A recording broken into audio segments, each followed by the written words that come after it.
Blood کے گاؤں کے عظیم بزرگوں جوانوں یہ کہنے آیا ہوں کہ پھر آپ دیکھ لیں 2013 سے لے کے 18 پاکستان کہاں جا رہا تھا.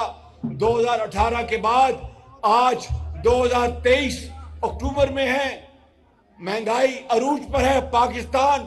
جب مجھے ایک کولیشن حکومت ملی جو مخلوط حکومت تھی 13 پارٹیوں کی, تو پاکستان دیوالیہ ہونے جا رہا تھا. IMF کے ساتھ جو معاہدہ پچھلی حکومت نے کیا تھا اس معاہدے سے وہ پھر گئے اور پاکستان دیوالیہ ہونے جا رہا تھا.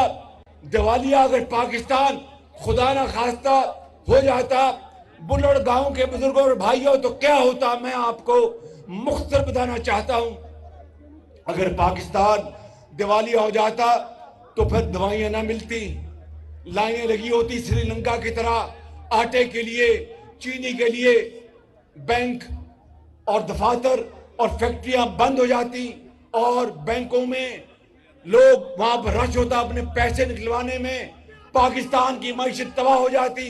خدائے بزرگوں برتر کی قسم ہے کہ مجھے پتا ہے کہ اس کے نتیجے میں ہماری سیاست قربان ہوئی, لیکن نواز شریف نے, میں نے, ہماری پارٹی نے سیاست کو قربان کیا, پاکستان کو, ریاست کو بچایا. مجھے اس کے اوپر کوئی اطلاع نہیں. بالکل